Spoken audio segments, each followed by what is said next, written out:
So David, it's our very great honor to have you on our show. And today's very conference is focusing on China Insight, Global Advantage. So from your perspectives, what the insights do you want to share with us? It's been really exciting to see the distinct shift in the perception of China from, made in China, China being the factory of the world, to now companies and MNCs in particular, maybe they came for cost, but they're staying for quality, innovation and opportunity. So hence our theme, China Insight, Global Acceleration, really harnessing the innovation ecosystem of China to benefit their operations globally.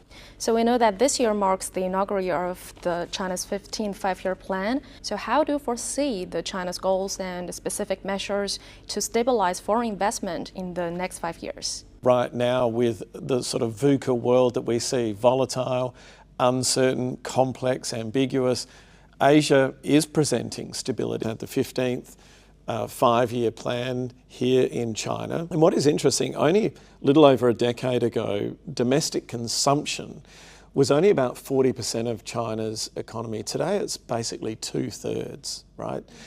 And so that's huge. That domestic consumer demand is powering the continued growth of China. And much has been said, the growth target for China is now 4.5% to 5%. Because China's the second largest economy in the world, 4.5% to 5% translates to $1 trillion a year. That's Malaysia and Philippines added up together.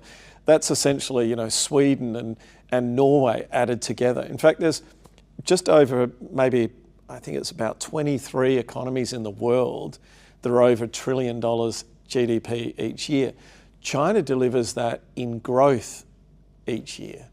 And now in recent years, we have observed that some international brands are now reverse exporting the innovation models from China. So is this becoming a new normal? Look, there's areas where it is simply world-class, world-leading. You mentioned energy. When you think about energy today, particularly renewable energy, China is leading virtually everywhere when it comes to EVs, batteries, wind, solar. China is leading the pack on all of those. But what we're seeing now is a shift from China for China to China for global.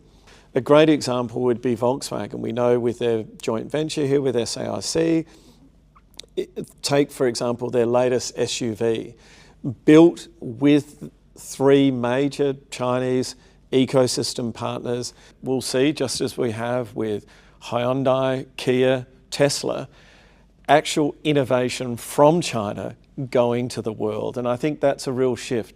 Many MNCs originally came for cost, they're staying for innovation. Really a number of key ecosystems that are really emerging, of course, energy, AI, particularly I think in China's case. Of course, when it comes to AI, China and the US are leading. But I think the focus here in China on physical AI, robotics, humanoids, is really an area where China's strongly emerging. So earlier I've talked with several leaders from the multinational corporations. One of their focuses is the long-termism and certainty in China's market. So how do you see the advantages in China's market to all these MNCs? I don't see MNCs leaving China. Maybe what they're doing nowadays is sensible. It's about resilience. So many will have a China plus strategy. China is such a large, growing market, adding $1 trillion every year in terms of GDP. It's too big to ignore. And from what we're seeing at this summit, MNCs are not ignoring it, and they're committed for the long term.